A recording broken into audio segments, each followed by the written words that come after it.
Hi everyone, welcome back to part 14 of TemTem playthrough. Last episode we went ahead and cleared Anak volcano where we found Belsoto clan trying to do some kind of experiment to try and get a diamond TemTem. I'm really not sure what a diamond TemTem is. Maybe it's a new type of TemTem they are trying to, create. But sadly the head scientist was kind of sort of torturing the TemTem that we saw over there, so we went ahead and rescued it. Right now it is in my team and is actually the 5th member. It's called Anna here and it is part crystal and fire TemTem. This one is pretty cool. The main reason why I picked it is because of its dual typing. If you have seen my previous playthroughs in Pokemon games, I've always mentioned that I really like dual type Pokemons, and the same kind of applies to TemTems as well. Plus I don't really have a crystal TemTem in my team yet, so I think it's pretty good. If you're not interested in Anhir here and want to select a different crystal TemTem, I would definitely recommend waiting a bit longer. We'll be able to find a lot of crystal TemTems in the 3rd region, which is called Tukma, and we'll be going there pretty soon, especially after we have already completed most of the stuff right here in Narwal. Before I do move on, I'll just go ahead and make my way back to Dennis. There's actually a small area where you'll be able to go ahead and use crystal skates. I definitely want to go ahead and quickly use them right now. I believe in the storyline ahead, there is a point where I'll be losing all of my items, including the crystal skates. Now this is bad news considering that once you lose your crystal skates, I believe you'll be able to find them almost at the end of the storyline. So you go through a huge part of the mid game where you might not be able to access it. Considering that, I think it's better for me to just go ahead and get these items right now instead of waiting for them on a later stage. The first town that I did visit was Bricol Damar, as we do have a quest that we can actually complete. The first one is the purple colored dye for the artist who we did talk to back near Giant Banyan. The second one is talk to the kid in the house, which is in the lower part of Dennis, where we'll be able to tell her that the art teacher has actually agreed to invite her and teach her more on the stuff. Let me quickly go ahead and complete these 2 quests before I do move on. So here we are, we do get the purple dye from Lewis, who we have met before. I believe he was the one who gave us the file for us to actually heal up all of our team members at least once. The next thing for me to do was travel all the way down to the south of Dennis, and here I am in the house, and this is the kid that I had to talk to. He does have a lot of art supplies, and now that we have actually told him about his dream coming true, he does make his way over there and does give us a reward.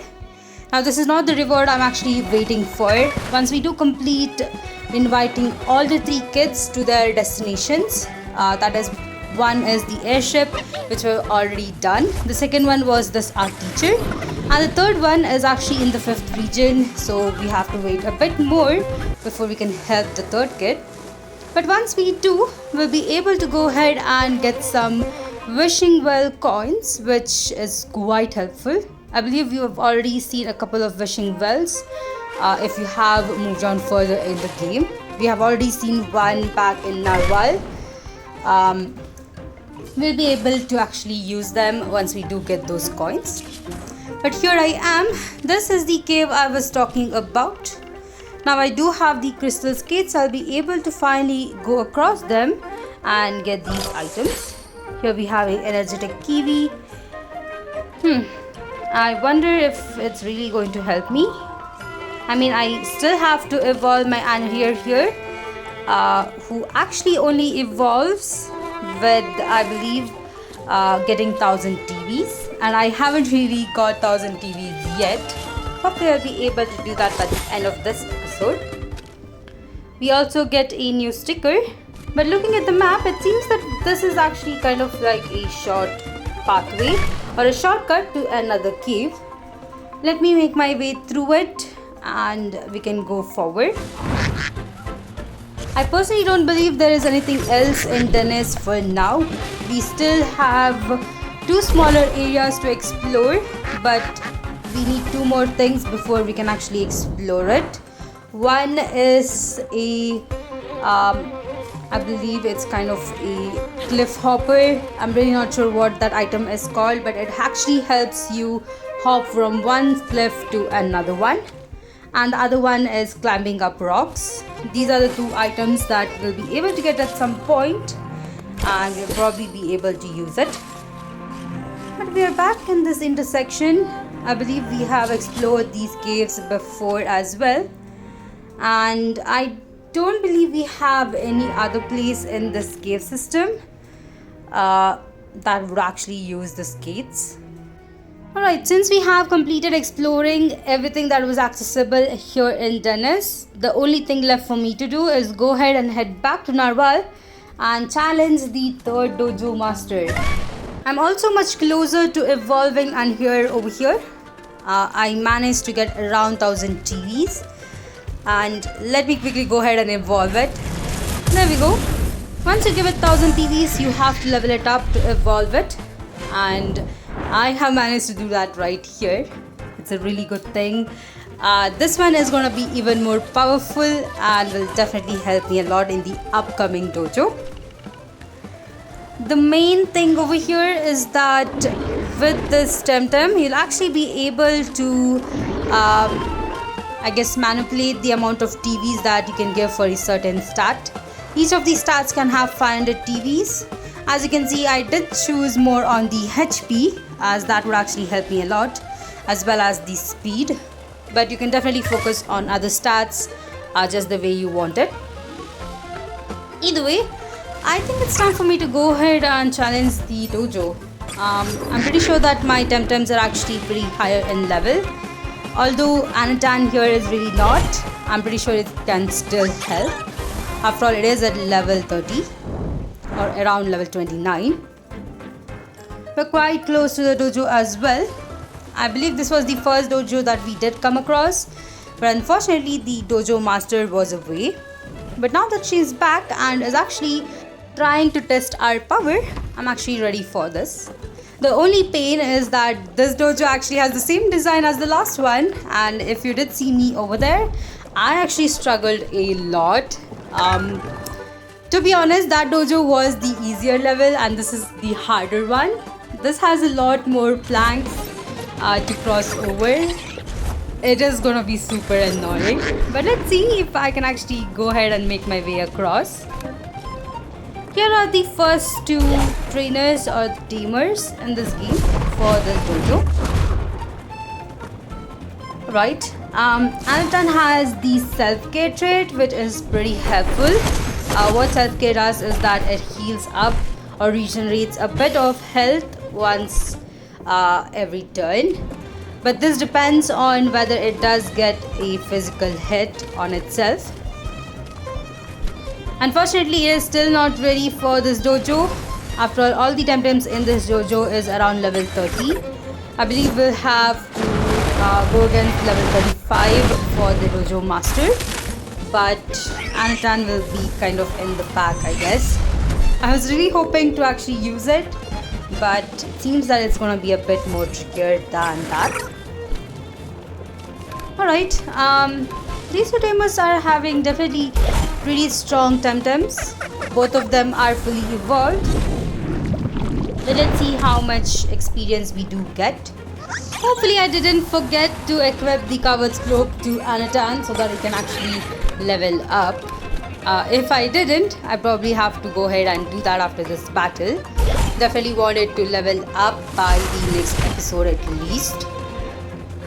It does need a bit more time to catch up, but if it does get all of these experience from each of these battles, I think it should be pretty good. Thankfully, I do have the covered cloak equipped.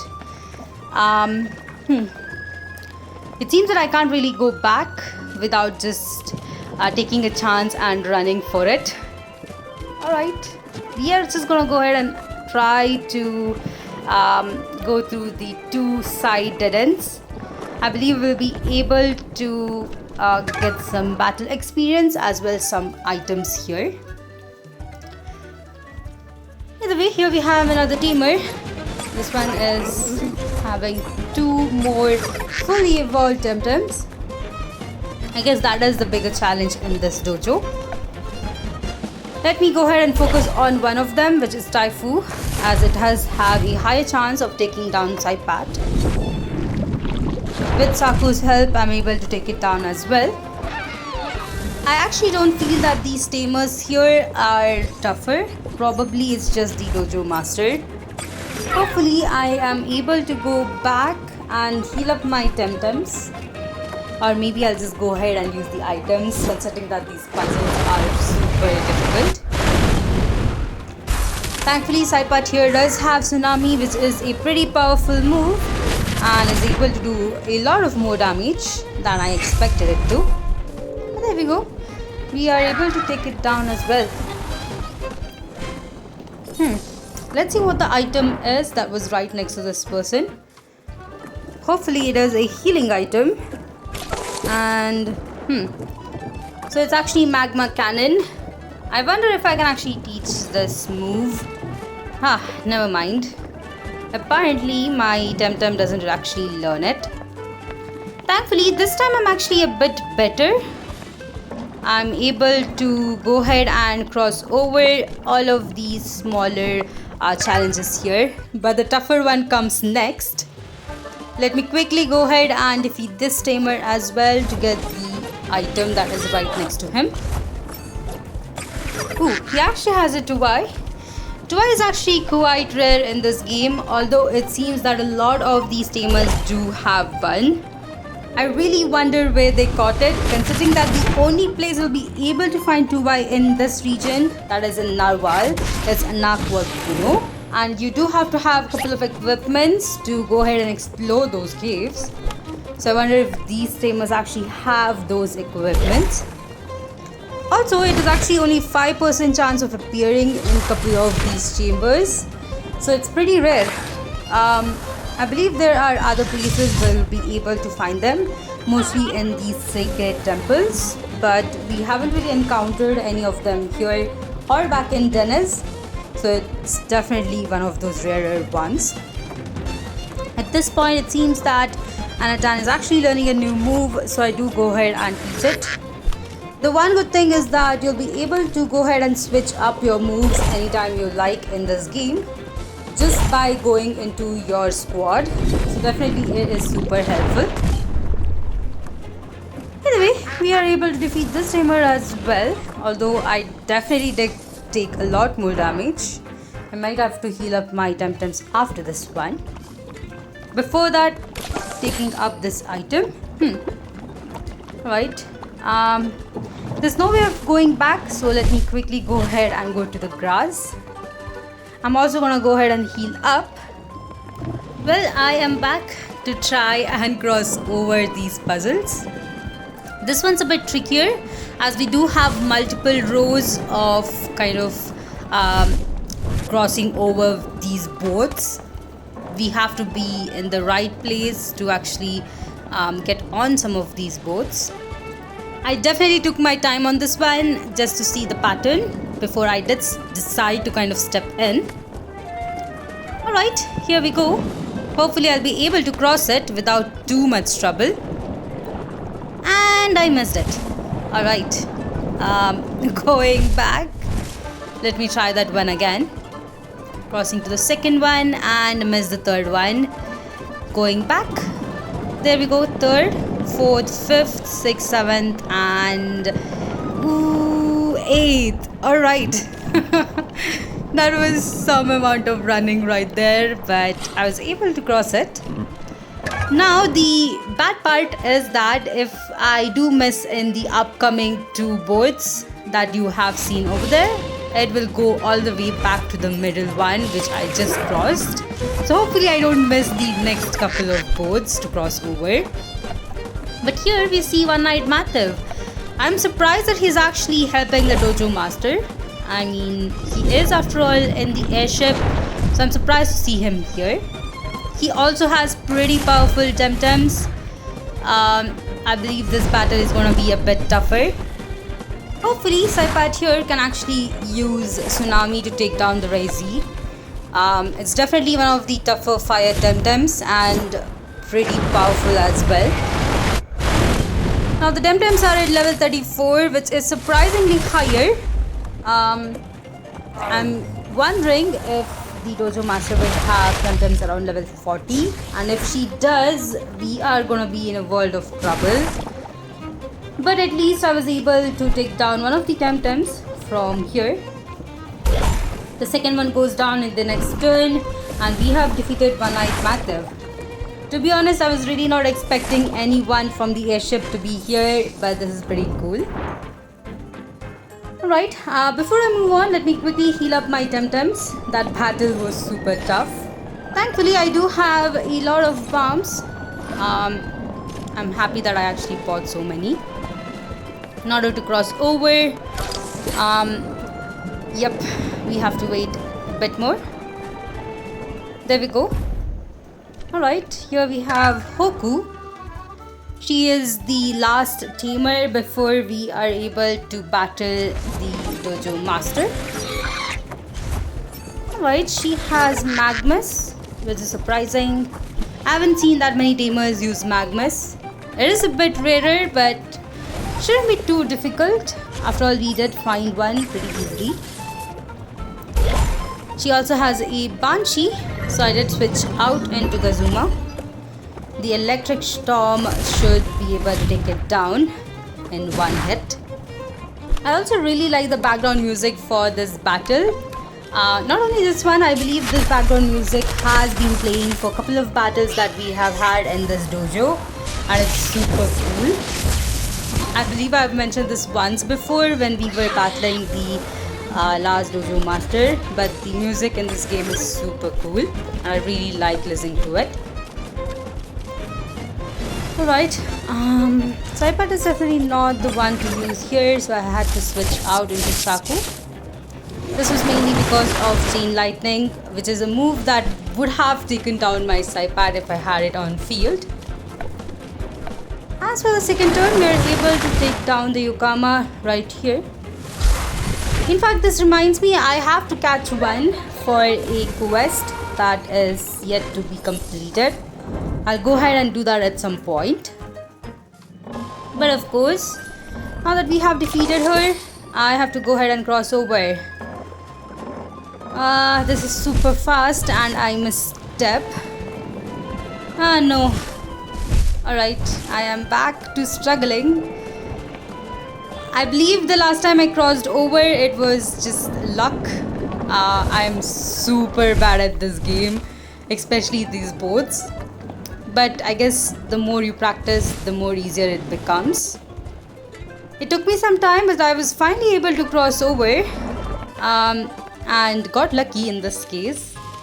I believe it took me around 10 minutes to just cross over to this point. I did fail a couple of times and I really didn't want to put it in the video, but it was pretty fun. Either way, now that we are here, it's time for me to go ahead and make some changes just to see if I'm able to hopefully win against Tihani here. Alright, decided to go with Gazuma up in front. I have seen that most of these tamers do have water type TemTems and a fire type TemTem. Since that's the case, I believe Gazuma is better up in front, as well as Saku. Saku doesn't get affected by most of these moves other than the probably fire type TemTems that are out there.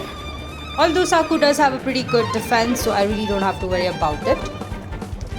For the first turn, I was contemplating on using Chain Lightning.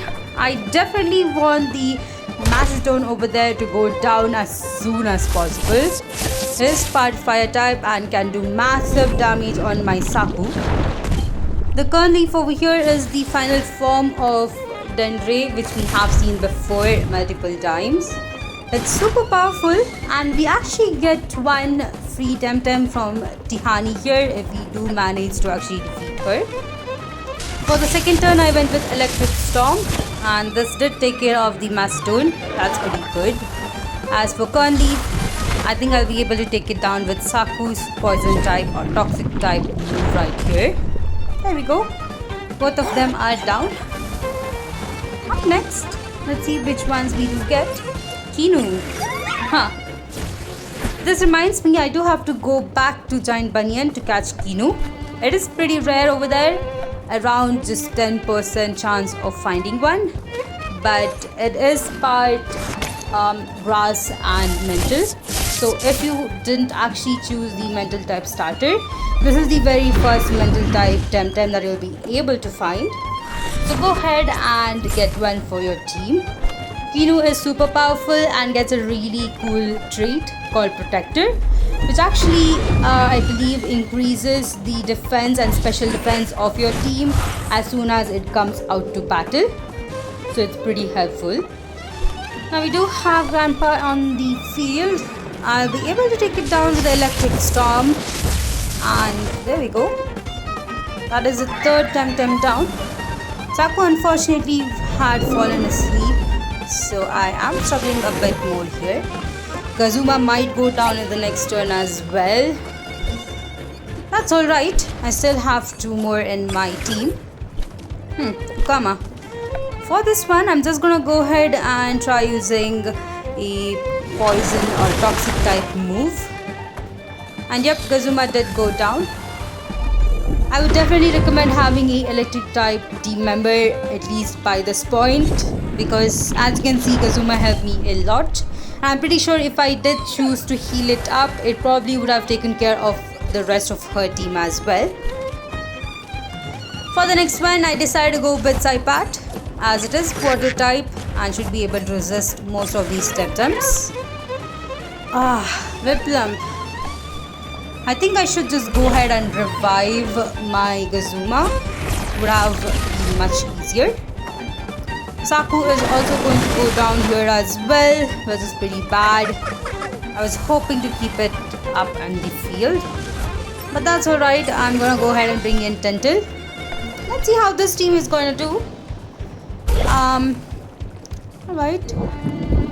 There we go. We were able to at least take down Whiplump, which means we have only one TemTem left, which is Kama. Although we don't really have a super powerful move against it, should be able to take it down with Beta Burst and the Nico Sail. Alright, that was pretty good damage. We get hit by a water cannon, but we do use Beta Burst and take it down. The good thing is that it did overexert itself, and that actually helped me a lot. There we go, we have defeated Tihani, and she finally actually agrees that we are ready to go ahead and go against Belsoto clan. Our next destination obviously is Kisiwa, but we do have to find a way to go there. She also gives us a Dendre, which is a nature type TemTem. It's a pretty cool one. If you haven't used Saku, definitely go ahead with this one. It's pretty powerful as well. But of course, my focus would probably be training up Anatan here. But other than that, that's all I had for this episode. In the next episode, I'm gonna make my way back to Giant Banyan and catch Kinu, as well as see what was in that secret room in the tree. Unfortunately, you wouldn't be able to explore it without defeating Tihani, and that's the reason why I actually waited for that. Alright, hope you all enjoyed this episode. If you did, please put a like, and if you haven't yet, please consider subscribing to my channel, as it does help me a lot. If you'd like to support me more on Patreon, check out the links in my description, and I'll see you all in the next one.